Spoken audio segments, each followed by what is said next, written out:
Good morning everyone. तो चलिए आज स्टार्ट करते हैं ऑर्गेनिक केमिस्ट्री।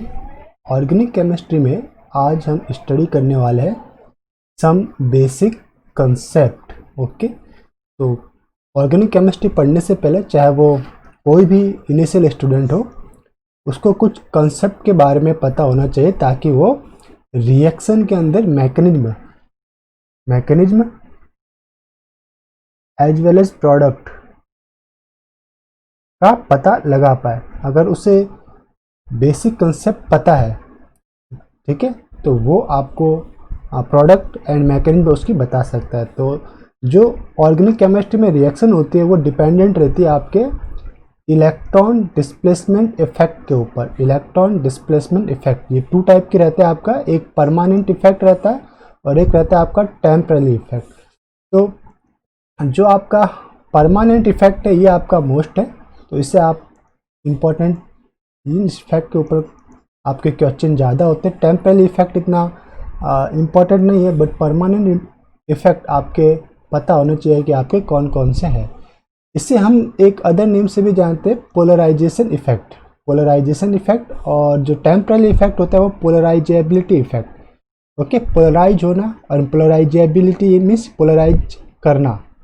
दो टाइप के इफेक्ट है, एक खुद का पोलराइज होना और दूसरे को पोलराइज करना, ये होगा आपका पोलराइजेबिलिटी इफेक्ट। तो हम देखते हैं अभी at present time like first है आपके पास इसके अंदर जो इफेक्ट है वो रहेगा आपका इंडक्टिव इफेक्ट, मेन इफेक्ट। इसके बारे में हम पढ़ेंगे वन बाय वन। फिर आपका रहेगा मेसोमेरिक इफेक्ट, फिर हम पढ़ेंगे हाइपर कॉन्जुगेशन इफेक्ट, फिर हम पढ़ेंगे रिजोनेंस इफेक्ट, एंड ये जो टेम्पररी इफेक्ट है इसके अंदर था इलेक्ट्रोमेरिक इफेक्ट, फिर था आपका इंडक्टोमेरिक इफेक्ट। और ये क्या करता था, जो टेम्पररी इफेक्ट है दोनों ये करते हैं आपका change in polarisability. Like polarisability change होने पे आपके रमन स्पेक्ट्रा में भी आपको चेंज देखने को मिलेगी, ठीक है। और इसके अलावा जो दो इफेक्ट और थे वो थे आपका steric inhibition of resonance. Okay, तो स्टेरिक इनहिबिशन जब रहता है आपके कंपाउंड में तो आपके प्रोडक्ट की में जो इलेक्ट्रोफाइल या न्यूक्लियोफाइल है वो कहाँ पे अटैक करेगा वो डिपेंड करता है। लाइक अगर आपने इलेक्ट्रोफाइल लिया तो वो कहाँ अटैक करेगा, अगर आपने न्यूक्लियोफाइल लिया तो वो कहाँ अटैक करेगा। फिर आपका ऑर्थो इफेक्ट एंड लास्ट में है आपका हाइड्रोजन बॉन्डिंग। हाइड्रोजन बॉन्डिंग से भी आप प्रोडक्ट की स्टेबिलिटी के बारे में या उसके एनएमआर से रिलेटेड क्वेश्चन के बारे में भी आप इसमें सॉल्व आउट कर सकते हैं। तो चलिए स्टार्ट करते हैं वन बाय वन।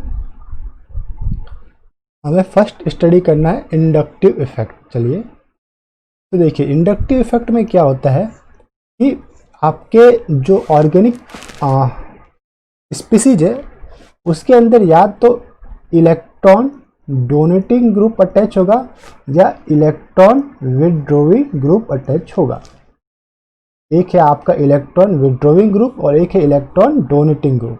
तो ये हो गया इलेक्ट्रॉन विदड्रॉइंग ग्रुप। ओके, अब इन दोनों से क्या होता है कि अगर आपके पास इलेक्ट्रॉन डोनेटिंग ग्रुप अटैच्ड है तो ये ओवरऑल आपके ऑर्गेनिक मॉलिक्यूल के अंदर इलेक्ट्रॉन डेंसिटी को बढ़ाता है, तो उसके अंदर जो अटैच्ड प्रोटॉन है उसकी एसिडिटी कम हो जाएगी। इसी तरह अगर आपके मॉलिक्यूल के में इलेक्ट्रॉन विदड्रॉइंग ग्रुप अटैच्ड है तो वो क्या करता है, मॉलिक्यूल से इलेक्ट्रॉन डेंसिटी को डिक्रीज करता है, तो उसके अंदर जो प्रोटॉन्स है उसकी एसिडिटी क्या होगी, इंक्रीज हो जाएगी। आपके पास एसिडिटी उसकी बढ़ जाएगी, इजीली कोई भी बेस उसमें से H या प्रोटॉन को एब्स्ट्रैक्ट कर पाता है। तो देख लेते हैं इसको। मेन इसमें इलेक्ट्रॉन डोनेटिंग और इलेक्ट्रॉन विदड्रॉइंग ग्रुप का ही है। इलेक्ट्रॉन डोनेटिंग है तो उसको हम कहेंगे प्लस आई इफेक्ट, और इलेक्ट्रॉन विदड्रॉइंग ग्रुप अटैच्ड है तो उससे हम कहेंगे माइनस आई इफेक्ट। ओके, जैसा मैंने बताया इलेक्ट्रॉन डोनेटिंग है तो इलेक्ट्रॉन डेंसिटी ओवरऑल इंक्रीज करेंगे, ठीक। इलेक्ट्रॉन डेंसिटी क्या करेंगे, ये इंक्रीज करेंगे, और जो एसिडिटी ऑफ प्रोटॉन्स है वो आपका डिक्रीज करेंगे, ठीक। तो देख लेते हैं यहाँ पे कि और इससे क्या होता है कि पोलराइजेशन ऑफ सिग्मा बॉन्ड आपको देखने को मिलता है, bonded to electronegative atom to carbon. Like आपके पास एक कार्बन है और आपके पास ऑक्सीजन है, तो इन दोनों के बीच में पोलराइजेशन होता है, यानी कि जो बॉन्ड पेयर जो बॉन्ड के इलेक्ट्रॉन है वो कहाँ पे शिफ्ट होता है, मोर इलेक्ट्रॉन नेगेटिव एटम के ऊपर। तो इस ऑक्सीजन के पास आएगा आपको डेल्टा माइनस चार्ज देखने को मिलेगा और कार्बन के पास डेल्टा प्लस चार्ज आपको देखने को मिलेगा। ठीक। तो इस टाइप से, इसीलिए आप कह सकते हैं कि इसके साथ फिर जो अगर अटैच्ड हाइड्रोजन है तो ये क्या करेगा, अब इसके ऊपर प्लस चार्ज है तो यहाँ पे इलेक्ट्रॉन डेंसिटी शिफ्ट होगी, तो H की एसिडिटी बढ़ जाएगी, मतलब ये इजीली रिमूव हो सकते, कोई भी बेस इसे इजीली रिमूव कर पाएगा। अब ये देखिए आप कि it is valid up to 4 carbon chain, यानी कि इसकी जो स्ट्रेंथ है या कहाँ तक ये वर्क कर सकता है, तो वो है आपका 4 कार्बन चेक, 1 2 3 4, इस बॉन्ड तक ये काम कर सकता है, यानी कि इस कार्बन से अटैच जो हाइड्रोजन है दोनों, उससे ये काम कर सकता है। 1, ये 2 हो गया, ये 3 और ये 4। तो इसके ऊपर जो अटैच्ड हाइड्रोजन है 1 बॉन्ड 2 3 4, यानी ये हाइड्रोजन की एसिडिटी बढ़ सकती है आपकी, अगर ये इलेक्ट्रोनेगेटिव है तो ये सारे के सारे इलेक्ट्रॉन को क्या कर रहे हैं, विड्रॉ कर रहे हैं, है ना, दिस विड्रॉ कर रहे हैं, इसलिए इस हाइड्रोजन की इलेक्ट्रोनेगेटिविटी ओवरऑल बढ़ जाती है। देख लेते फिर। अब एप्लीकेशन क्या था इसमें, एप्लीकेशन था कि प्रोटॉन की एसिडिटी बढ़ाने में इसका यूज किया जाता है। लाइक ये एसिड, आपके पास क्या है, एक एसिटिक एसिड है, इसमें ऑक्सीजन अटैच टू हाइड्रोजन, तो ऑक्सीजन और हाइड्रोजन में किसकी इलेक्ट्रोनेगेटिविटी ज़्यादा है, ऑक्सीजन की, इसलिए ये इलेक्ट्रॉन को अपनी ओर खींचता है, पुल करता है। ओके, तो इलेक्ट्रॉन डेंसिटी ऑक्सीजन के ऊपर शिफ्ट होती है, तो इसके ऊपर माइनस डेल्टा चार्ज आएगा। ओके, और इस पर डेल्टा प्लस, और कोई भी बेस अगर आप यूज करते हो या जनरल कंडीशन में ये H प्लस के रूप में अलग हो जाता है। अब मैंने यहाँ पे एक अदर इलेक्ट्रोनेगेटिव एटम जोड़ दिया, फ्लोरीन। तो अब अगर मैं इस H की बात करूँ तो ये जो है मोर एसिडिक हो रहेगा कंपेयर टू दिस। अगर P के वैल्यू डिक्रीज होती है तो उसकी एसिडिटी क्या होती है, इंक्रीज होती है। तो सेकंड वाले केस में P के वैल्यू है 2.66, फर्स्ट वाले में 4.76। तो जो सेकंड प्रोटॉन है वो मोर एसिडिक है। अब इसे 2 पार्ट में हमने डिवाइड किया था। फर्स्ट है आपके पास प्लस आई इफेक्ट और सेकंड है माइनस आई इफेक्ट। जैसा कि मैंने पहले बताया आपको कि plus I means electron donating group आपके अटैच्ड रहेंगे, this one, carbon attach to electron donating group. तो electron donating group means methyl group है, लाइक ये आपका एक कार्बन है, इसके द्वारा 3 मिथाइल ग्रुप अटैच्ड है, तो ये हो गया आपका टर्ब्यूटिल। या आपके एक कार्बन से 2 मिथाइल ग्रुप अटैच्ड है, तो ये हो गया आपका आइसोप्रोपाइल ग्रुप IP। ओके, ये IP आप लिख सकते हो उसको। ये आपका इथाइल है, ये एक कार्बन, ये सेकंड कार्बन, ठीक है। ये आपका मिथाइल है, ओनली फॉर CH3, और ये आपका है 1 2 3 4 आइसोब्यूटिल कह सकते हैं उसको। क्या है ये, आइसोब्यूटिल। ओके, तो इस टाइप से आपके इलेक्ट्रॉन अगर डोनेटिंग ग्रुप या अटैच्ड, इलेक्ट्रॉन डोनेटिंग ग्रुप कौन है यहाँ पे, लाइक मिथाइल है। इलेक्ट्रॉन डोनेट करने वाला जो है वो मिथाइल से, यहाँ पे हर एक केस के अंदर यहाँ पे भी ये मिथाइल रहेगा, यहाँ पे भी दिस वन, ये मिथाइल, दिस। ओके, अब है आपके पास नेक्स्ट जो रहता है वो है माइनस आई इफेक्ट। तो माइनस आई इफेक्ट में क्या होगा, carbon attached two electron withdrawing group. अब इलेक्ट्रॉन विदड्रॉइंग ग्रुप कौन से हो सकते हैं, लाइक NO2, लाइक SO3H, यानी सल्फोनेट जो है आपका वो लेस रहता है compare to NO2 electron withdrawing के मामले में। फिर है आपका साइनाइड, फिर है आपका एस्टर, फिर है आपका एल्डिहाइड, देन आपका कीटोन, एंड फिर है आपका एमाइड, एंड देन आपका है हैलोजन। तो सबसे more electron withdrawing nitro, and फिर है आपका सल्फोनेट, ये SO3H, एंड देन साइनाइड। अगर आप हैलोजन के अंदर बात करें तो हैलोजन के अंदर जो इलेक्ट्रॉन विदड्रॉइंग ग्रुप है वो fluorine is greater than chlorine is greater than bromine is greater than iodine. Okay, तो इस सीक्वेंस में आपको चलना है। तो ये भी क्या करते हैं, माइनस आई इफेक्ट अगर है तो प्रोटॉन की एसिडिटी बढ़ जाती है। इसका एप्लीकेशन क्या है, minus I effect mainly use to increase proton acidity, proton acidity को बढ़ाता है। ये भी इसका अगर एप्लीकेशन, प्रोटॉन एसिडिटी आपकी इंक्रीज हो जाती है। ओके, अब हमारे पास एक इफेक्ट है, वो है आपका मेसोमरिक इफेक्ट। मेसोमरिक इफेक्ट क्या होता है कि कार्बन, देख लेते हैं इसको, मेसोमरिक इफेक्ट लिख लेते हैं वापस से, मेसोमरिक इफेक्ट।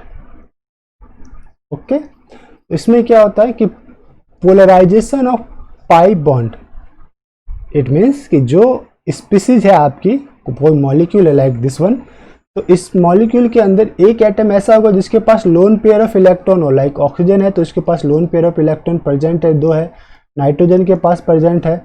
ओके, फिर अदर आप लाइक सल्फर के पास भी आपके पास lone pair of electron present रहते हैं, ठीक। लाइक हैलोजेंस जो रहते हैं, हैलोजेंस उनके पास भी लोन पेयर ऑफ इलेक्ट्रॉन आपके पास कई बार प्रेजेंट रहते हैं।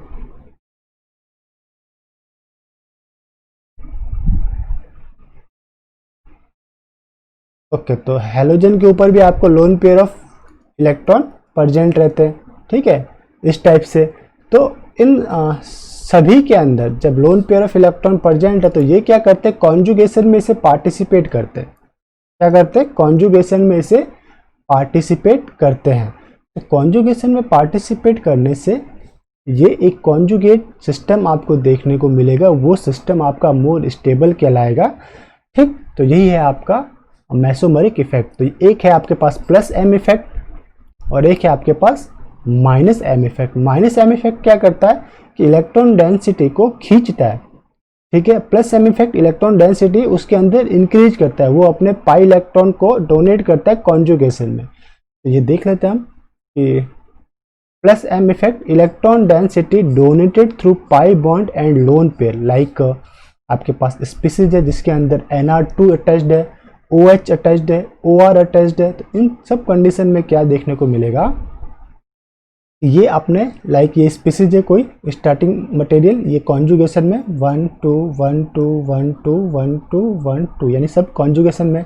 ऑक्सीजन के पास जो लोन पेयर थे वो यहाँ पे डोनेट हुए सिंगल बॉन्ड पे, तो ये बॉन्ड यहाँ पे शिफ्ट, ये यहाँ शिफ्ट, ये यहाँ शिफ्ट, यहाँ और यहाँ। तो यहाँ पे क्या आएगा, माइनस चार्ज। तो ये देखिए यहाँ पे माइनस चार्ज, ऑक्सीजन के ऊपर प्लस चार्ज। तो इसे कहते हैं मेसोमेरिक इफेक्ट के द्वारा स्टेबल होना, ठीक। तो स्टेबिलिटी क्या रहती है मेसोमेरिक इफेक्ट से, स्टेबिलिटी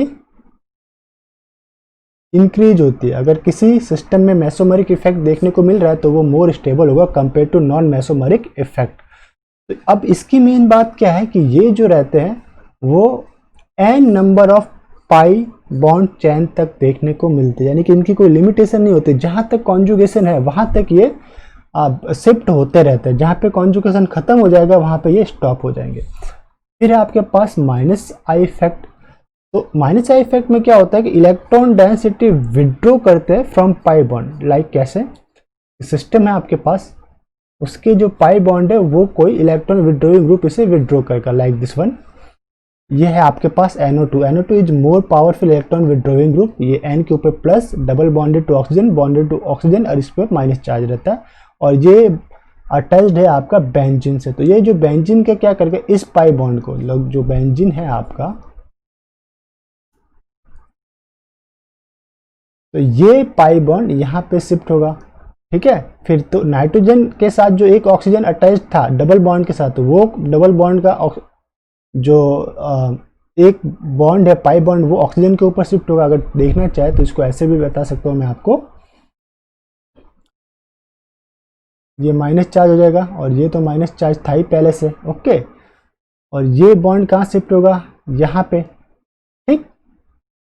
यहाँ प्लस चार्ज आएगा तो यहाँ पे शिफ्ट होगा, तो यहाँ प्लस चार्ज आएगा। सेकंड कंडीशन में ये यहाँ शिफ्ट होगा तो यहाँ पे प्लस चार्ज आएगा। फिर से ये यहाँ अटैक करेगा, ठीक, इस पे यहाँ पे अटैक करेगा, तो ये एक जो डबल बॉन्ड बना था वो यहाँ अटैक करेगा। तो इस टाइप से शिफ्टिंग होती रहती है। तो देख लेते हैं, पहले स्टेप में ये हुआ आपके पास कि जो डबल बॉन्ड था आपका बेंजीन का, वो एक डबल बॉन्ड यहाँ पे शिफ्ट हुआ, यहाँ पे प्लस चार्ज आएगा आपका। नाइट्रोजन पे तो प्लस चार्ज होता ही है, सॉरी मैं यहाँ पे लिखना भूल गया, प्लस चार्ज होगा, और ये जो ऑक्सीजन के ऊपर माइनस चार्ज एक बेर करेगा, यहाँ पे अभी प्लस चार्ज है। अब इसे वापस रिजोनेंस के द्वारा सेकंड स्टेप में ये बॉन्ड यहाँ पे शिफ्ट, तो अब पैरा के ऊपर प्लस चार्ज आ गया। अब वापस रेजोनेंस के द्वारा ये बॉन्ड यहाँ शिफ्ट, तो वापस ऑर्थो के ऊपर प्लस चार्ज आ गया। और लास्ट स्टेप में रिवर्स अटैक, ऑक्सीजन से जो पाई इलेक्ट्रॉन है वो यहाँ पे अटैक करेंगे, ठीक। तो ये जो डबल बॉन्ड है वो यहाँ अटैक करेगा और ये प्लस चार्ज को क्या कहते हैं, प्लस चार्ज को आपको डिमिनिश्ड कर देगा, ओके। तो प्लस चार्ज डिमिनिश्ड हुआ यहाँ पे, तो ये आपका वापस से स्टार्टिंग मटेरियल बन गया। बट इसमें जो डबल बॉन्ड की पोजीशन है वो आपको चेंज देखने को यहाँ पे मिलेगी।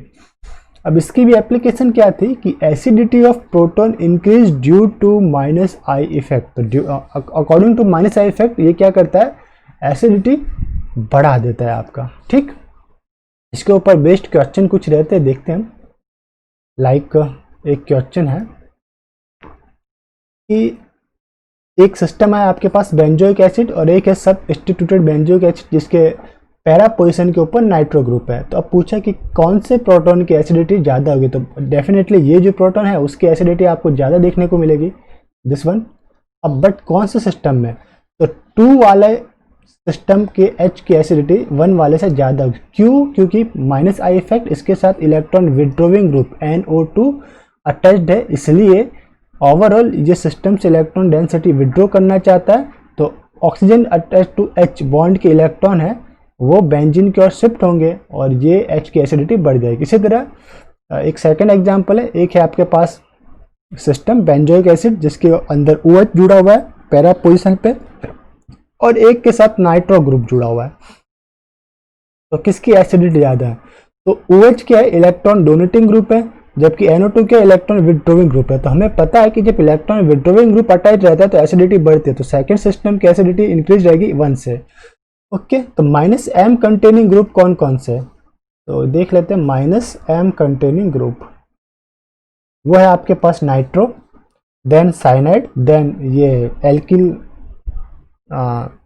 SO2R group, then sulfonyl group, then aldehyde, ketone और एस्टर। तो ये आपके कुछ इलेक्ट्रॉन विड्रोविंग ग्रुप है, आप बोल सकते हो इलेक्ट्रॉन विड्रोविंग ग्रुप है ये आपके।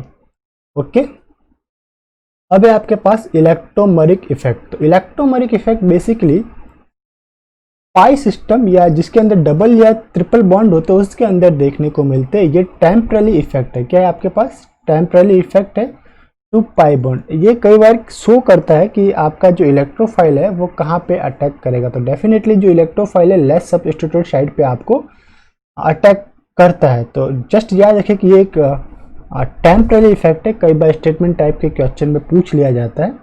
तो लाइक और कहाँ किसके अंदर रहता है, पाई सिस्टम के अंदर जिसके अंदर डबल बॉन्ड या ट्रिपल बॉन्ड प्रेजेंट है, like carbon carbon triple bond, carbon carbon triple bond, ये डबल बॉन्ड है, ये डबल बॉन्ड है। ओके, बस इतना ही याद रखिए। अब है आपके पास स्टेरिक हिंड्रेंस, मेन इंपॉर्टेंट, जो कि स्टीरियो केमिस्ट्री ऑफ प्रोडक्ट, जो प्रोडक्ट की स्टीरियो केमिस्ट्री होगी उसको ये डिफाइन करता है कि इनकमिंग न्यूक्लियोफाइल या इलेक्ट्रोफाइल कहाँ पे अटैक करेगा। या तो इलेक्ट्रोफाइल की पोजीशन को ये डिफाइन करेगा या न्यूक्लियोफाइल की पोजीशन को ये डिफाइन करेगा। तो जिस पोजीशन पे स्टेरिक हिंड्रेंस यानी कि क्राउडिंग ज़्यादा होती है अदर मॉलिक्यूल की, लाइक ये आपका एक स्टार्टिंग मटेरियल है, आपका स्टार्टिंग मटेरियल, इसमें ऑर्थो पोजीशन ये है आपका, ये मेटा है आपका और ये है आपका पैरा। अब ऑर्थो पोजीशन पे कोई इलेक्ट्रोफाइल आएगा तो N के साथ जो अटैच्ड आइसोप्रोपाइल ग्रुप है उसका क्राउडिंग यानी भीड़ बोल सकते हो आप कि उसका स्टेरिक हिंड्रेंस देखने को मिलेगा। यहाँ पे ये क्या इसको ब्लॉक कर रहा है, ये nitrogen attached to isopropyl rotate होता रहता है, बॉन्ड सिंगल बॉन्ड है इसलिए रोटेट होता रहता है। रोटेट होने के कारण किसी भी इनकमिंग इलेक्ट्रोफाइल को ऑर्थो पोजीशन पे आने के लिए वो एक क्राउडिंग शो करता है, वो डिफिकल्टी से वो पास में आ सकते हैं। बट पैरा पोजीशन पे कोई भी क्राउडिंग नहीं है तो इजीली कोई भी इलेक्ट्रोफाइल पैरा पोजीशन के ऊपर अटैच हो सकता है। तो इसलिए ये जो प्रोडक्ट बनेगा आपका, प्रोडक्ट के अंदर आपका पैरा प्रोडक्ट आपको देखने को मिलेगा। क्या देखने को मिलेगा, पैरा प्रोडक्ट। क्यों, क्योंकि वहाँ पे किसी टाइप का कोई भी स्टेरिक हिंड्रेंस नहीं है। फिर लास्ट है जो आपका सेकंड जो इफेक्ट है hyperconjugation effect. Hyperconjugation effect में क्या होता है, ये स्टेबिलिटी ऑफ कार्ब कैटायन को शो करते हैं।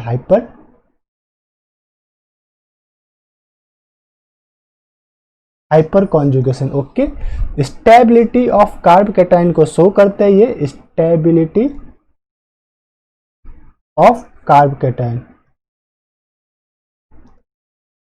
According to hyperconjugation. अगर कार्ब कैटायन जिस कार्बन पे बना उसके अल्फा पोजीशन पे जितने ज़्यादा हाइड्रोजन होंगे, अगर H इंक्रीज होगा तो stability of carb cation increase होगी, यानी स्टेबिलिटी भी क्या होगी आपको इंक्रीज होगी। तो कार्ब कैटायन उतना ज़्यादा स्टेबल होगा। लाइक ये है आपके पास हमको क्या देखने को मिला है, कार्ब कैटायन जिसकी अल्फा पोजीशन पे मिथाइल है और यहाँ पे 1 2 3 हाइड्रोजन्स है और इसके इस टाइप भी एक अल्फा डैश पोजीशन है, ये अल्फा है तो ये समूल ये अल्फा प्राइम है और ये अल्फा पोजीशन है। तो यहाँ पे भी 3 हाइड्रोजन आपको देखने को मिलेंगे, टोटल 6 हाइड्रोजन्स हो गए।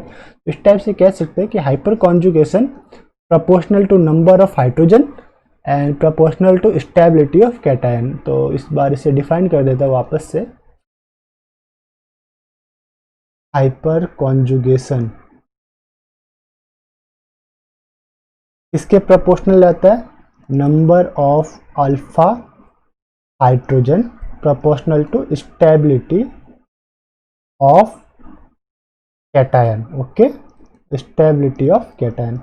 अब है आपके पास रेजोनेंस, जो कि हम काफ़ी शुरुआत से पढ़ते हुए आए कि रेजोनेंस के कारण भी आपकी क्या होता है, रेजोनेंस के कारण स्टेबिलिटी ऑफ मॉलिक्यूल इंक्रीज देखने को मिलता है। ये था आपका resonance, stability of molecule increase होता है। पाई बॉन्ड अगर कॉन्जुगेशन में लाइक बेंजीन है आपके पास 3 पाई बॉन्ड्स है 1 2 3, अब आपका क्या हुआ, ये बॉन्ड यहाँ पे शिफ्ट होगा।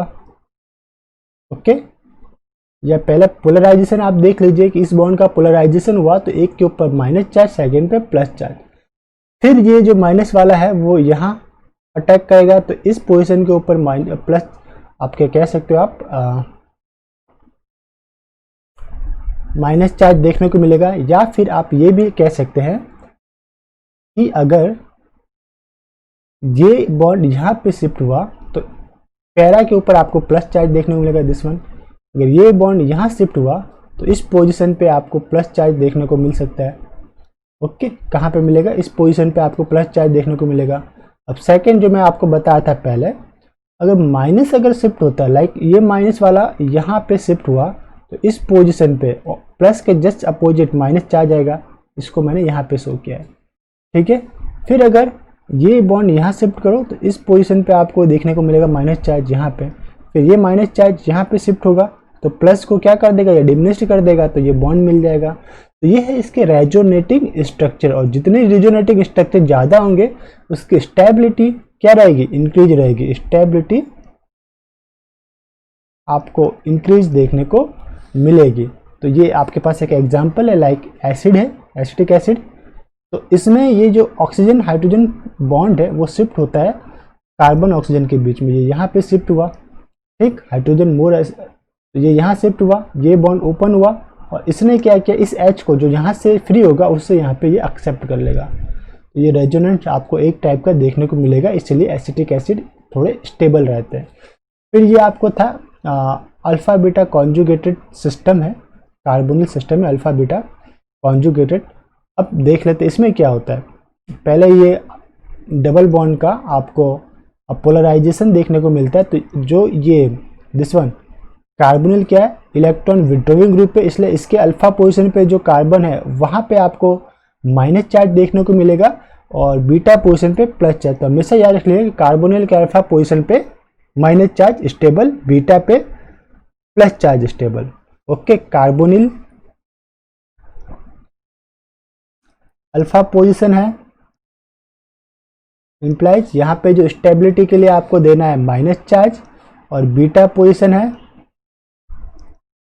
वहां पर आपको स्टेबिलिटी के देना है प्लस चार्ज। हमेशा याद रखिए, इससे काफ़ी सारे सॉल्व आपको क्वेश्चन सॉल्व हो जाएंगे। ठीक है, अब हमारे पास है नेक्स्ट जो इफेक्ट है वो है आपका हाइड्रोजन बॉन्डिंग। ये इफेक्ट भी आप छोटे क्लास से पढ़ते हुए आए हैं तो आई थिंक इसके अंदर कोई डिफिकल्टी नहीं होगी।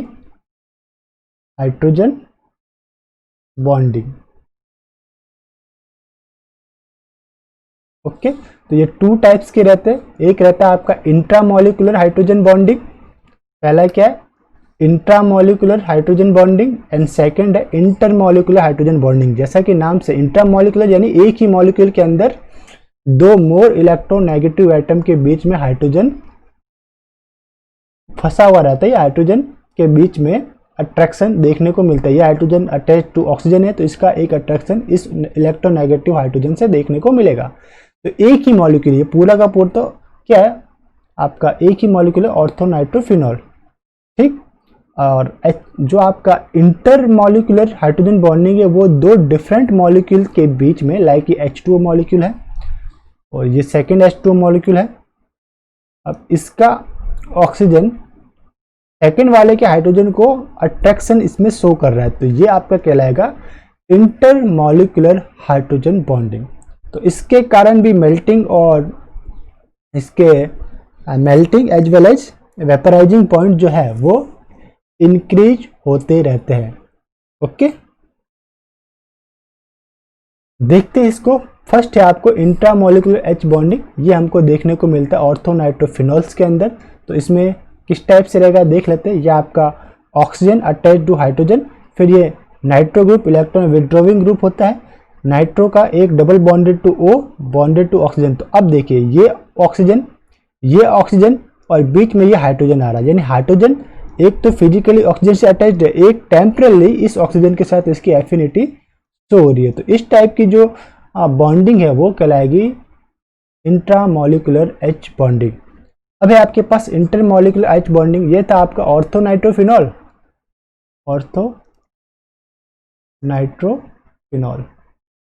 ठीक। और इंटरमोलिकुलर के लिए देखना है तो ये देखिए आप इसको पैरानाइट्रोफिनॉल के अंदर, पैरानाइट्रोफिनॉल।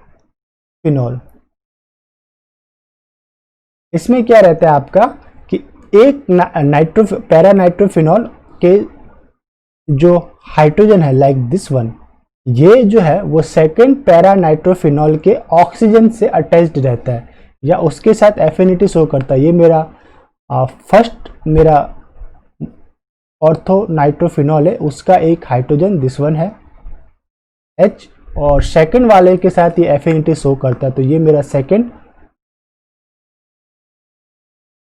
और पैरानाइट्रोफिनॉल था, तो उसका जो मोर इलेक्ट्रोनेगेटिव एटम है ऑक्सीजन, उसके साथ पहले वाले पैरानाइट्रोफिनॉल के हाइड्रोजन के साथ एफिनिटी यहाँ पे शो हो रही है। तो इस टाइप की अगर बॉन्डिंग आपको देखने को मिलती है तो वो कहलाता है आपका इंटरमोलिकुलर एच बॉन्डिंग। कैसा कहेगा ये? Intermolecular H bonding. Okay, intermolecular H bonding. अब है हमारे पास H2O में हाइड्रोजन बॉन्डिंग आपको देखने को मिलती है, ये इंटर, और वो किस टाइप की हाइड्रोजन बॉन्डिंग देखने को मिलती है? आपको देखने को मिलती है intermolecular. Okay, intermolecular H bonding आपको देखने को मिलती है। इसी कारण से इसके melting as well as boiling point के अंदर इंक्रीमेंट होता है। जो भी इसका melting point and boiling point other solvent की तुलना में इंक्रीज देखने को आपको मिलता है। तो इंटरमोलिकुलर एच बॉन्डिंग के कारण क्या इंक्रीज होता है? तो if the intermolecular H bonding present, उसके melting as well as boiling point increase होंगे।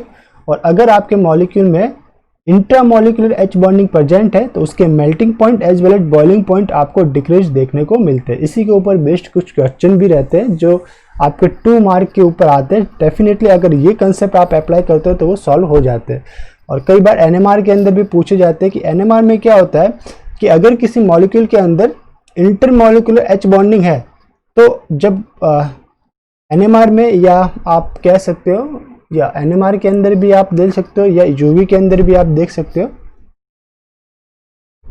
अगर इंटरमोलिकुलर एच बॉन्डिंग है तो उसके स्पेक्ट जो NMR सिग्नल्स है या NMR सिग्नल में कोई चेंज देखने को नहीं मिलेगा। कब? जब इसका डाइल्यूशन आप इंक्रीज करोगे, डाइल्यूशन इंक्रीज करोगे तो कोई चेंजेस देखने को नहीं मिलेगा। But like intermolecular H bonding है तब आप अगर इसे डाइल्यूट करते हो, डाइल्यूशन को इंक्रीज करते हो, अगर डाइल्यूशन इंक्रीज करते हो तो NMR सिग्नल भी शिफ्ट होगा, NMR शिफ्ट होगा आपका। वो क्या होगा? आपका डाउन फील्ड से अप फील्ड की ओर आपको शिफ्टिंग देखने को मिलेगी, या कुछ अप फील्ड डाउन फील्ड भी आपको शिफ्ट देखने को मिलेगी। जब हम NMR का चैप्टर स्टडी करेंगे तो उसके अंदर मैं इसे डिटेल से आपको स्टडी कराऊंगा। तो NMR शिफ्ट के अंदर बहुत ही उपयोगी आपका intermolecular as well as intramolecular. तो इंट्रामोलिकुलर रहता है तो डाइल्यूशन अगर आप इंक्रीज करते हो तो कोई भी शिफ्ट आपको देखने को नहीं मिलता। बट इंटरमॉलिक्यूलर के अंदर अगर आप डाइल्यूशन करते हो, यानी कि उसके अंदर उसको और भी डाइल्यूट करते हो, तो आपको एनएमआर शिफ्ट देखने को मिलेगी। अब है आपके पास एक इसी के ऊपर बेस्ड क्वेश्चन था, सिंपल सा क्वेश्चन है कि सिंथेसिस ऑफ पैरासीटामोल। कई बार इसके ऊपर से क्वेश्चन पूछा भी गया है। ये जो हमने अभी इफेक्ट पढ़े, उसी इफेक्ट के अकॉर्डिंग इसकी प्रोडक्ट की स्टीरियोकेमिस्ट्री यहाँ पे शो होती है। तो सिंथेसिस ऑफ देख लेता हूं मैं, सिंथेसिस ऑफ पैरासीटामोल। ओके, ये था पैरासीटामोल। आप जो फीवर की मेडिसिन लेते हैं उसी के बारे में ये स्टडी है कि उसका सिंथेसिस कैसे करते हैं। तो उसके लिए स्टार्टिंग मटेरियल क्या यूज लेते हैं, फिनॉल। फिनॉल का आपने स्टार्टिंग मटेरियल यूज लिया, उसका फिर आपने करवाया नाइट्रेशन। तो नाइट्रेशन भी है, दो प्रोडक्ट मिलेंगे आपको, एक मिलेगा ऑर्थो प्रोडक्ट और एक मिलेगा पैरा प्रोडक्ट। तो ये मिला आपका ऑर्थो नाइट्रोफिनॉल और ये मिला आपका पैरा नाइट्रोफिनॉल। ठीक है, अब पैरा नाइट्रोफिनॉल मेजर रहता है, ऑर्थो नाइट्रोफिनॉल ये है आपका माइनर, ये आपका मेजर। तो पहले स्टेप में ऐसा क्यों हुआ, तो देखो कि फर्स्ट स्टेप में ही मैं आप जैसा कि मैंने यहाँ पे इफेक्ट लगाया स्टेरिक हिंड्रेंस का, OH का स्टेरिक हिंड्रेंस ज़्यादा रहता है, इसलिए इसके ऑर्थो पोजीशन के ऊपर जो प्रोडक्ट बनेगा वो रहेगा लेस और जो पैरा पे बनेगा वो मोर रहेगा। फिर हमें क्या करवाना है, नाइट्रो ग्रुप का रिडक्शन करवाना है एमीन के अंदर। ठीक है, तो उसके लिए हमें कौन सा रीएजेंट यूज में लेना पड़ता है, मोस्ट इंपॉर्टेंट जो मेटल है in the acid like FeHCl।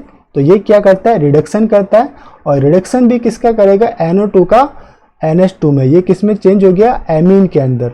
Okay, अब ये हो गया एक्ट एज अ न्यूक्लियोफाइल। क्या करेगा, ये एक्ट एज अ न्यूक्लियोफाइल की तरह बिहेव करेगा। इसके ऊपर 2 loan pair of electron present है।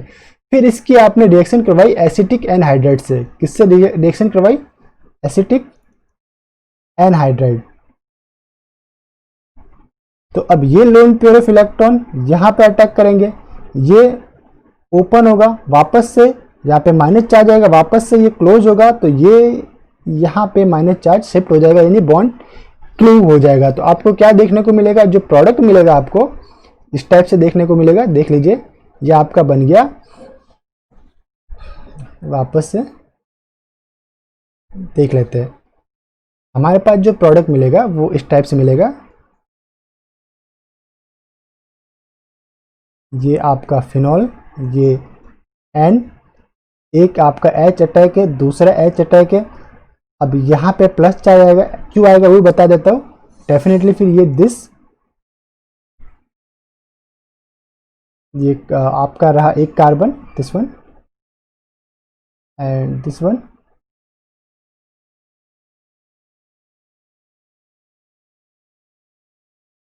और यहाँ पे क्या रहेगा आपको, जो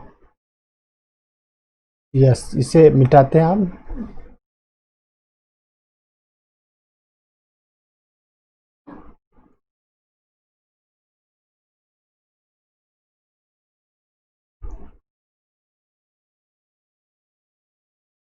प्लस एसीटेट आयन निकलेगा, तो एसीटेट आयन समथिंग इस टाइप से रहेगा।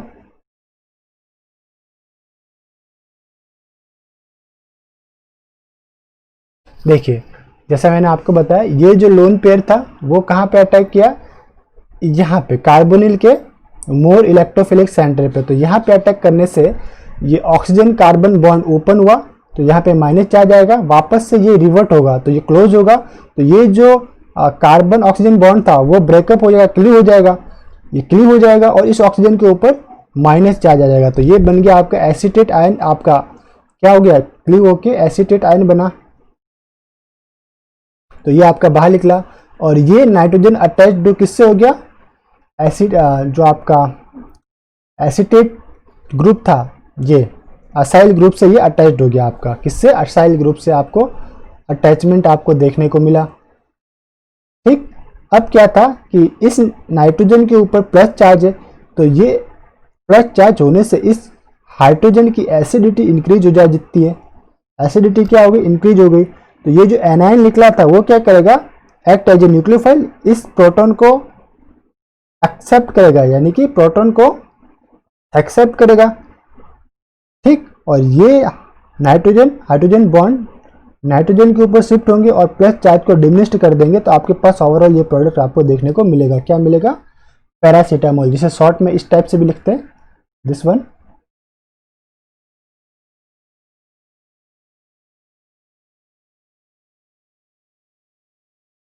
यहाँ पे आप N, यहाँ पे H और यहाँ पे एसाइल ग्रुप। तो एसाइल ग्रुप के लिए आप लिखते हैं दिस, ठीक, या फिर इसे हम लिखते हैं NHCOCH3, या फिर हम इसे लिखते हैं HNAC। तो ये सारे इसके अलग अलग नेम है। ये एमाइड ग्रुप आपको देखने को मिल जाता है, NHAC के नाम से भी जानते हैं, और ये हो गया आपका पैरासीटामोल। ओके, तो आई थिंक आपको ये रिएक्शन समझ में आई होगी। हम अपकमिंग लेक्चर के अंदर रिएक्शन मैकेनिज्म को और भी अच्छे से समझेंगे, तो आपको घबराने की ज़रूरत नहीं है। वहाँ पे सारे reaction mechanism one by one करके मैं समझाऊंगा आपको। अब इन्हीं के ऊपर जो भी हमने अभी इफेक्ट देखे, उसी के ऊपर एक मेन इंपॉर्टेंट टॉपिक भी स्टडी कर लेते हैं, वो है हमारा एसिडिटी। एसिडिटी ऑफ प्रोटॉन, या किस प्रोटॉन की एसिडिटी बढ़ेगी। तो एसिडिटी इंक्रीज करने के लिए आपके पास होना चाहिए -I effect and -M effect. -I effect किससे रिलेटेड है? आपके सबस्ट्रेट के अंदर इलेक्ट्रॉन विथड्रॉइंग ग्रुप अटैच्ड है, और -M इफेक्ट भी क्या आता है? आपका कोई कॉन्जुगेटेड सिस्टम है, उसके अंदर इलेक्ट्रॉन विथड्रॉइंग ग्रुप अटैच्ड है, तो उसके द्वारा या उस मॉलिक्यूल के अंदर या स्टार्टिंग मटेरियल में जो H है, प्रोटॉन है, उसकी एसिडिटी क्या होगी? इंक्रीज हो जाएगी। अगर इलेक्ट्रॉन डोनेटिंग ग्रुप प्रेजेंट है, ठीक है, अगर इलेक्ट्रॉन डोनेटिंग ग्रुप प्रेजेंट है या इलेक्ट्रॉन डोनेटिंग ग्रुप इंक्रीज है, तो H की एसिडिटी आपकी डिक्रीज हो जाएगी। उसे कोई भी बेस इजीली उसे एक्सट्रैक्ट नहीं कर पाएगा। तो प्रॉब्लम है एसिडिटी के ऊपर, वही मैं आपको सॉल्व आउट करवा देता हूँ। ओके, जस्ट मिनट, हमारा सिस्टम थोड़ा सा हैंग कर गया था, कोई दिक्कत नहीं। तो ये था आपका एसिडिटी। ओके, देखिए प्रॉब्लम क्या था इसके अंदर, जो हमें देखना है, क्वेश्चन पूछा है उसे हम देखते हैं। ये हमारे पास क्वेश्चन है, हमारे पास 4 सिस्टम दे रखे, 1 2 3 4, और हमें एसिडिटी ऑर्डर यहाँ पे बताना है। क्या बताना है? एसिडिटी ऑर्डर आपको बताना है। तो लाइक देखिए, पहला है आपके पास जो सबस्ट्रेट है, उसमें जो एसीटेट ग्रुप है उसके अल्फा पोजीशन पे, ये जो है अल्फा पोजीशन पे इलेक्ट्रॉन विथड्रॉइंग ग्रुप है। सेकंड के अल्फा पोजीशन पे ब्रोमीन है, पहले में फ्लोरीन था, और थर्ड के भी अल्फा पोजीशन पे आयोडीन, और फोर्थ के अल्फा पोजीशन पे क्लोरीन। ठीक, अब इसमें डिफ्रेंशिएट क्या कर रहा है? देखो डिफरेंट जो है चीज है यहाँ पे देखने को मुझे मिली, सब कुछ सेम है, बस इलेक्ट्रोनेगेटिविटी ऑफ अटैच सबस्टिट्यूएंट डिफरेंट है। तो यहाँ पे पहले मैं लिख लेता हूँ electronegativity order, fluorine is greater than chlorine is greater than bromine is greater than iodine. तो अब क्या होगा कि अगर मैं फ्लोरीन की बात करूं तो ये मोर हाईली इलेक्ट्रॉन को विड्रॉ कर रहा है। तो इससे क्या होगा कि इस ऑक्सीजन हाइड्रोजन बॉन्ड के इलेक्ट्रॉन डेंसिटी हाईली ऑक्सीजन की ओर शिफ्ट होंगे। ओके, तो इस प्रोटॉन की एसिडिटी ज्यादा रहेगी कंपेयर टू किसके? आयोडीन के। आयोडीन क्या है? लेस इलेक्ट्रॉन विड्रॉइंग ग्रुप है। तो इसकी इस कंडीशन में ऑक्सीजन हाइड्रोजन बॉन्ड के इलेक्ट्रॉन ऑक्सीजन की ओर लेस शिफ्ट होंगे। तो जो थर्ड नंबर का आपका सबस्ट्रेट है या मॉलिक्यूल है, उसकी एसिडिटी कम होगी उसमें प्रोटॉन की, और 1 नंबर के अंदर सबसे ज़्यादा। फिर अकॉर्डिंग टू जो भी इलेक्ट्रोनेगेटिविटी ऑफ एटम है उसके अकॉर्डिंग इसे अरेंज कर दीजिए। तो बस 1 इज ग्रेटर देन 4, ये आपका क्लोरीन वाला था, 1 is greater than 4 is greater than 2 आपका ब्रोमीन वाला, एंड फिर लास्ट में इज ग्रेटर देन 3 आपका आयोडीन वाला। इसी तरह सेकंड क्वेश्चन था आपके पास, क्या था कि ये आपका स्टार्टिंग मटेरियल है, इसके अल्फा पोजीशन के ऊपर एक मिथाइल सबस्टिट्यूएंट है। ओके, अब सेकंड जो आपका स्टार्टिंग मटेरियल है उसके अल्फा पोजीशन के ऊपर 2 मिथाइल ग्रुप है, this one and this one, और थर्ड के अंदर इसके अल्फा पोजीशन पे एक मिथाइल ग्रुप है और एक इलेक्ट्रॉन विड्रॉइंग ग्रुप है। लाइक ये हो गया आपका electron withdrawing atom, electron withdrawing atom है आपके पास। एंड फोर्थ पे भी कोई मिथाइल ग्रुप तो नहीं है, लेकिन ये क्या है आपका इलेक्ट्रॉन विड्रोविंग एटम, इलेक्ट्रॉन को अपनी ओर विड्रॉ आउट करता है, ठीक है।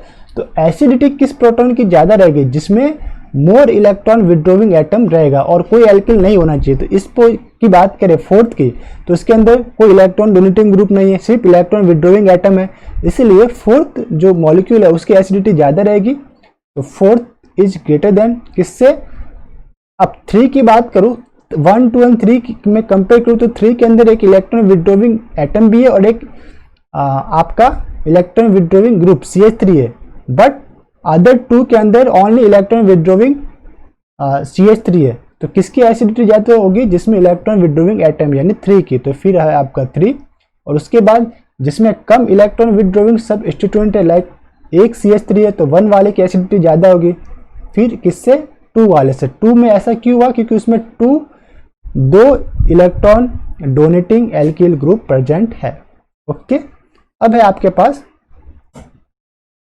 प्रॉब्लम या क्वेश्चन 3, इसे भी देखते हैं। क्वेश्चन 3 है आपके पास, जो पूछा है आपको एसिडिटी ऑर्डर, इसे भी यहाँ पे शो करना है, एसिडिटी ऑर्डर आपको बताना है, first, second, third and fourth. अब इसमें देखिए क्या आपको डिफरेंशिएट दिख रहा है। पहला जैसे देखा तो कॉमन चीज जो है उसे मैं हाईलाइट कर देता हूँ, ये सारा कॉमन है। जो डिफरेंशिएट दिख रहा है उसे मैं येलो मार्क कर देता हूँ, NO2 electron more electron withdrawing group है, देन साइनाइड, देन ये फ्लोरीन एटम एंड देन ये मिथाइल है। तो अकॉर्डिंग टू विड्रोविंग ग्रुप के अकॉर्डिंग इसे अरेंज कर लीजिए। तो electron negativity order NO2 is greater than cyanide is greater than fluorine is greater than CH3। तो जिसके अंदर NO2 है उसके लिए इस प्रोटॉन की एसिडिटी हाई रहेगी, ठीक है। तो इस प्रोटॉन की एसिडिटी आपको हाई बतानी है। तो एसिडिटी ऑर्डर क्या हो जाएगा, 1 is greater than 2, 2 is greater than 3 and 3 is greater than 4। ये हो गया आपका आंसर। ओके, अब है आपके पास क्वेश्चन नंबर 4 इसी के ऊपर। अब देखिए इसमें भी एसिडिटी ऑर्डर आपको शो करनी है। तो इसमें क्या करना है आपके पास, जो सेम चीज है उससे मैं हाईलाइट कर लेता हूँ येलो से। ये पूरा का पूरा सेम चीज है। चेंज क्या है, आपकी Cl की पोजीशन चेंज है, ठीक है। चेंज जो है उस ग्रीन मार्क से, ये Cl, ये ऑर्थो है, ये मेटा है, ये पैरा है, और इसके अंदर तो कुछ है ही नहीं, यानी कि ये मोर देख लेते हैं पहले कि जो -I इफेक्ट है आपका, जिसे हम कहते हैं -I इफेक्ट, वो क्या रहता है, ऑर्थो के ऊपर ज़्यादा रहता है। ये अगर ऑर्थो पोजीशन पे Cl है तो ये क्या करेगा, 1, 2, 3 यानी 4 बॉन्ड से ही 4 बॉन्ड की डिस्टेंस है। तो ये इलेक्ट्रॉन को, ये इलेक्ट्रॉन विड्रोइंग एटम है, तो इलेक्ट्रॉन को सिग्मा बॉन्ड के थ्रू इजीली विड्रॉ आउट करने की कोशिश करेगा। बट अगर मैं मेटा की बात करूं, इसको मैं ओपन कंडीशन में लिखता हूं, यानी कि ड्रॉ करके लिखता हूं, आप समझ पाएंगे। देखिए दिस, ये Cl, ये आपका O, ये आपका H। अब ये मेटा पोजिशन पे है, तो 1, 2, 3, 4, 5। अब ये 5 बॉन्ड डिस्टेंस पे हो गया। तो जो इलेक्ट्रॉन विड्रोविंग टेंडेंसी है वो है तो सही, बट डिक्रीज हो गई, ठीक है, डिक्रीज हो गई। इसलिए ये H जो है वो लेस एसिडिक रहेगा। एसिडिटी उसकी उतनी नहीं है जितना कब था, जब ये Cl जो था वो ऑर्थो पोजिशन पे था। ऑर्थो पोजिशन पे 4 बॉन्ड की डिस्टेंस होती है, इसलिए मोर एसिडिक रहता है। और अगर मैं पैरा की बात करूं तो पैरा में क्या होता है, जो बॉन्ड डिस्टेंस है वो कितना बढ़ता है, 1, 2, 3, 4, 5 और ये 6। जहां पे लाइक ये हाइड्रोजन है तो ये 6 हो गया, 1, 2, 3, 4, 5, 6 बॉन्ड डिस्टेंस पे। तो इसमें तो और भी इसकी एसिडिटी और भी डिक्रीज रहेगी, ठीक है। यानी कि सबसे मोर एसिडिक कौन हुआ, ऑर्थो वाला। फिर आपका कौन हुआ, एक कॉन्जुगेशन के थ्रू। अब इसमें क्या होता है, आपको ऑर्थो देन पैरा में कॉन्जुगेशन भी देखने को मिलता है, इसलिए ये एसिडिटी इसमें बढ़ जाती है कंपेयर टू मेटा की तुलना में। मेटा में कोई कह सकते हो आपके पास कॉन्जुगेशन नहीं है। अगर मैं इस बॉन्ड को शिफ्ट करूं, पैरा वाले को करके बताता हूं आपको।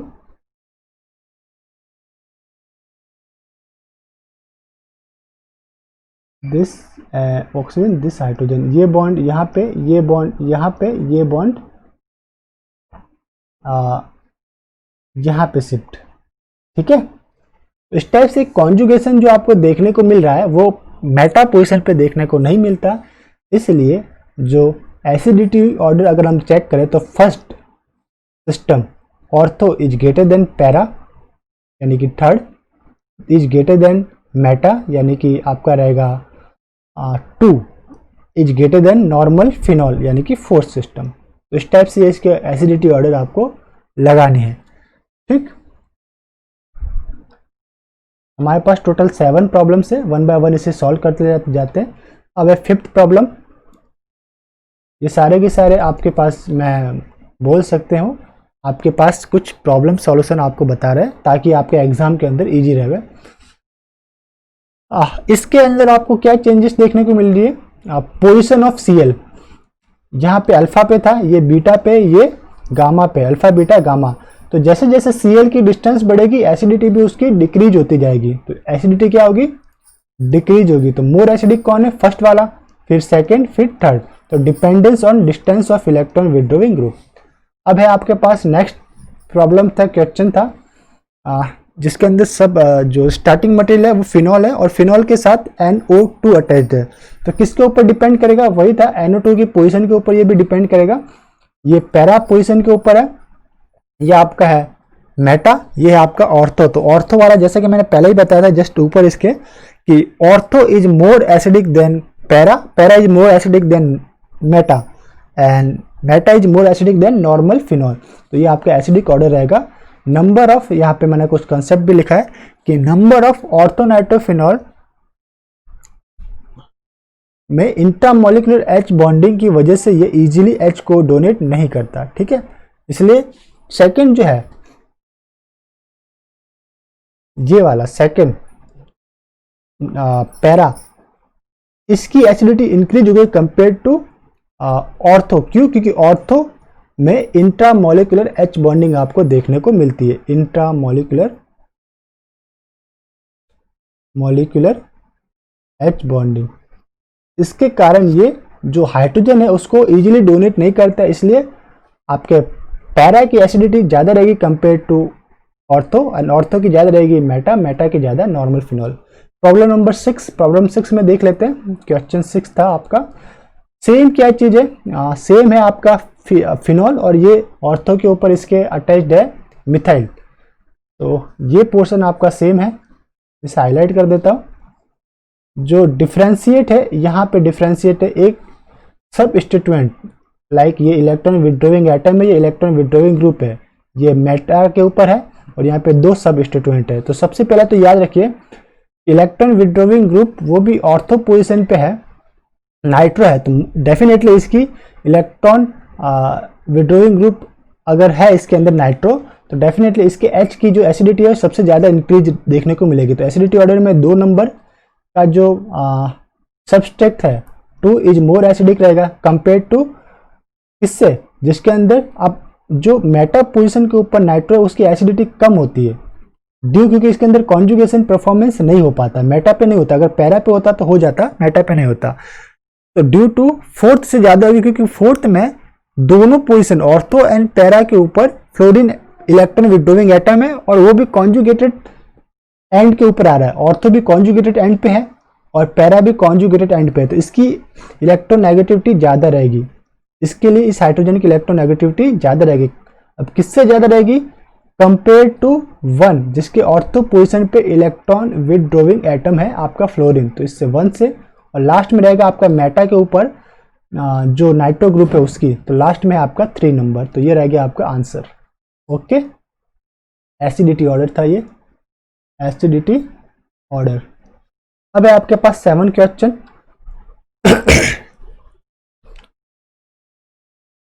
क्वेश्चन नंबर 7, आपके पास एक सिस्टम दे रखा है, उसके अंदर डिफरेंशिएट क्या कर रहे हैं, यानी ये जो आपका सिस्टम है उसमें ये पोर्शन सेम है, दिस वन। आपका चेंज क्या हो रहा है? नाइट्रो की पोजीशन आपको चेंज देखने को मिल रही है। तो पहले जो मटेरियल स्टार्टिंग मॉलिक्यूल है उसमें ऑर्थो के ऊपर नाइट्रोजन है, सेकंड में पहले में पैरा के ऊपर और सेकंड में ऑर्थो के ऊपर। तो हमको इतना तो पता है कि जो ऑर्थो वाला ऑर्थोनाइट्रोफिनॉल का जो स्पीसीज रहता है उसकी एसिडिटी पैरा की तुलना में कम होती है। तो 1 की एसिडिटी ज़्यादा रहेगी कंपेयर टू 2। ठीक है, para is more acidic then ortho, ये तो हमको पता चल गया। अब ये NO2 अगर सेकेंड रिंग के ऊपर आता है, ठीक, NO2 अगर सेकेंड रिंग के ऊपर शिफ्ट होता है तो इसकी बॉन्ड डिस्टेंस आप कह सकते हो बढ़ जाता है, और कॉन्जुगेटेड सिस्टम एंड पे आ रहा है या नहीं आ रहा है ये भी चेक करना पड़ता है हमको। ठीक है, तो फोर्थ एंड थर्ड, ये जो आपका फोर्थ है उसके अंदर जो NO2 है वो सेकेंड रिंग के अल्फा पोजीशन पे आपको देखने को मिलेगा। दिस वन अल्फा पोजीशन पे देखने को मिल रहा है, और ये कॉन्जुगेटेड सिस्टम के एंड के ऊपर, इसलिए फोर्थ की एसिडिटी 3 से ज़्यादा होगी। यानी कि देख लीजिए कि नज़दीक कौन है। अब यहाँ पे हाइड्रोजन बॉन्डिंग की बात कहेंगे कि नहीं हो पाएगी, क्यों? क्योंकि यहाँ पे बॉन्ड डिस्टेंस आपको ज़्यादा देखने को मिलेगा। जो बॉन्ड डिस्टेंस है वो रहेगा 1 2 3 4 5 तक का, इसलिए हाइड्रोजन बॉन्डिंग क्या इसकी एसिडिटी डिक्रीज नहीं होगी। आपकी 3 सिस्टम जो आपको जो इंट्रामोलिकुलर एच बॉन्डिंग, और यहाँ पे भी इंट्रामोलिकुलर एच बॉन्डिंग तो देखने को मिलती है जो हमने लिखा है। तो यहाँ पे आप देख सकते हैं कि जो आंसर में दे रखा है फोर्थ इज ग्रेटर देन 3, तो इंट्रामोलिकुलर एच बॉन्डिंग रहती है, बट क्या रहती है वो डिक्रीज रहती है। ठीक है, इंट्रामोलिकुलर एच बॉन्डिंग डिक्रीज रहती है, इसलिए एसिडिटी ऑफ फोर्थ सिस्टम आपकी रहेगी इंक्रीमेंट कंपेयर टू 3, क्योंकि ये यहाँ पे नज़दीक में, ये आपका दूर में, तो इलेक्ट्रॉन विड्रॉविंग कैपेसिटी NO2 की ज़्यादा रहेगी कंपेयर टू इस NO2 की तुलना में। तो ओवरऑल हमारे पास ऑर्डर क्या बनेगा, 1 is greater than 2, 2 is greater than 4 and 4 is greater than 3। Okay, तो ये रहेगा आपका आंसर। तो आई होप आप सभी को ये लेक्चर पसंद आया होगा। तो इस पर्टिकुलर चैप्टर के अंदर या पर्टिकुलर लेक्चर के अंदर हमने basic concept of organometallic chemistry, basic concept के बारे में स्टडी की है, basic concept of ORG chemistry. हमने इसे भी शॉर्ट में लिया है, कोई ज़्यादा डिटेल स्टडी नहीं की, शॉर्ट स्टडी की है इसकी। ठीक है, और हमने एसिडिटी के ऊपर क्वेश्चन सॉल्यूशन परफॉर्म किए। तो इस लेक्चर को यहीं पे स्टॉप करते हैं, मिलते हैं नेक्स्ट लेक्चर में। तब तक के लिए हैव ए नाइस डे, खुश रहिए, मुस्कुराते रहिए।